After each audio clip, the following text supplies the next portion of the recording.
Magandang libro po ito. Oy, kumusta po kayo? Teka muna, noong nakaraang episode po natin, may mga padre damaso na nagsabi isa pong grave sin ang hindi sumunod sa ating saligang batas. Yan po si Archbishop Socrates Villegas ng Lingayen, Dagupan. Naging kontrobersyal ang unang araw ng impeachment dyan sa Senado. Remand, return to sender na salita. Pero kung susumadahin, ang salitang yan ay nangangahulugan na back job. Yung remand ay ibalik. Ibalik sa House at pasag, and maybe I can state it, Mr. President, no? So, ang aking pong amendment ay ibalik sa House at ipa-certify sa House na number 1, including the circumstances, na hindi nila binayolate yung Constitution in entertaining more than one impeachment complaint in 1 year. May problema sa konstitusyon dahil sa ilang mga rason. Ibig sabihin, ang unang hindi sumunod sa konstitusyon ay yung nasa mababang kapulungan.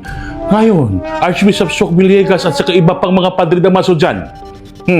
Pwede nyo bang sabihin sa kanila harap-harapan na kayo ay hindi sumunod sa konstitusyon and therefore you are committing a grave sin?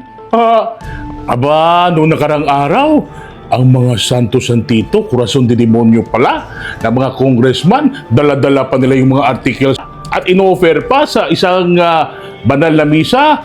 Ako, hindi din kayo umusok, ano? Nako po.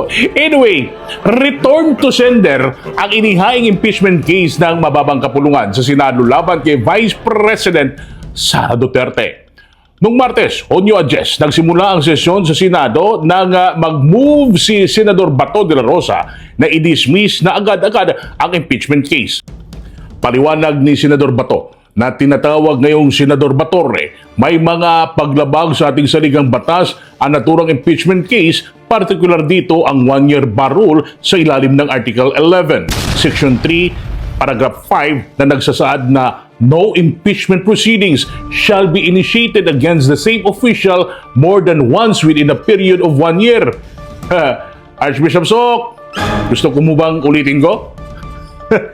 Batay sa mga tatlong impeachment complaints ang isinumite noong 2024. Itong kasalukuyan at ikapat ay isinumite ngayong 2025. Dahil dito, nagkaroon ngayon ng mga tanong kung labag na ba ito sa 1-year prohibition na itinakda nga ng ating saligang batas.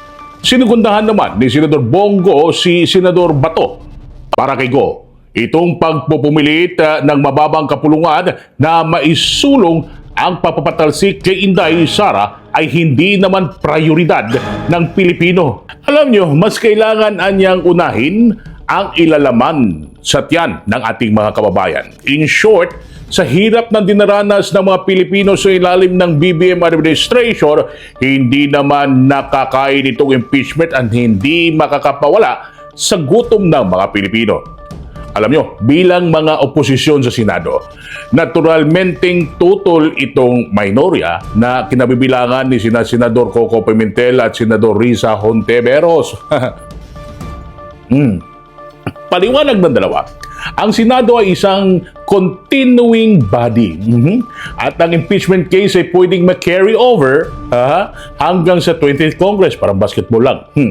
Ginamit din na Senador Pimentel at Hontiveros ang salitang forthwith sa saligang batas na batay sa Article 11, Section 3, Paragraph 4 ay nagsasabing the Senate shall proceed forthwith with the trial.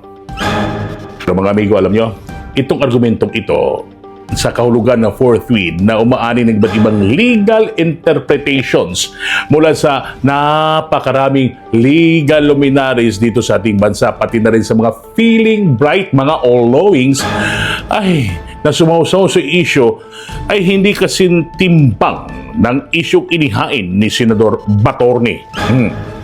Nagbungkay naman ng ibang senador na hanapan ng legal na paraan at idaan ito sa hukuman para masagot ang tanong.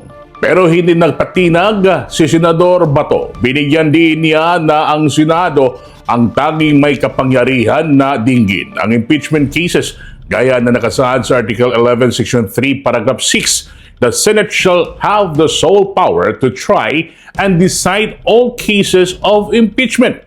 Sa madaling sabi, tanging ang Senado ang magdidesisyon sa issue at hindi pwedeng makialam dito ang mga hukuman sa ating bansa. Dito na ngayon pumasok si Senador Alan Peter Cayetano at nagpanukalang ibalik ang impeachment case sa mababang kapulungan para maareglo ng mga kongresista kung tagalagang lumabag ito sa one-year rule. At para malinawan na rin kung nasunod nga ba ang tamang paraan sa pagtanggap ng pag-iendorso nito. Sumang-ayon si Senador Joel Villanueva at nagkaroon ng botohan. 18 sa mga senador ang pumayag na ibalik ang impeachment case sa mababang kapulungan habang 5 lang ang tumutol dito. Ay, mga amigo, malaking bagay itong ginawa ng Senado. Ngayong return sender itong impeachment case o back job laban kay Inday Sara, ang mababang kapulungan naman ang pag-iinitan ng taong bayan. Kailangan kasi ipaliwanag ni Martin Romualdez at ng kanyang mga kongresistang alipores kung bakit napasobra ang kanilang inihaing impeachment case laban kay Inday Sara at na-overlook nila ang constitutional limits na 1-year period. Hindi ba sila marunong mag-mathematics? Hindi kasi pera. Palpak na naman itong si Romualdez. Ito ang pagkakaiba ng mataas at mababang kapulungan, mga amigo. Ang mababang kapulungan ay hindi lang basta sumusunod sa kung ano ang nasa ating saligang batas.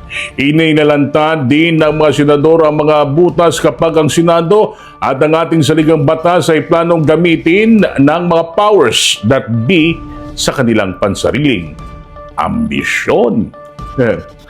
P.S. At Archbishop Soka Villegas, sir, kung ayaw mong mabash, huwag kang makialam ng ganon sa politika. Be fair lang. Ha? Ako naman, Ninyo Bonito Padilla, lumalaban para sa bayan. At yan ang punto ko. Ngingiti ako, ngingiti ako, ngingiti ako. Stop it.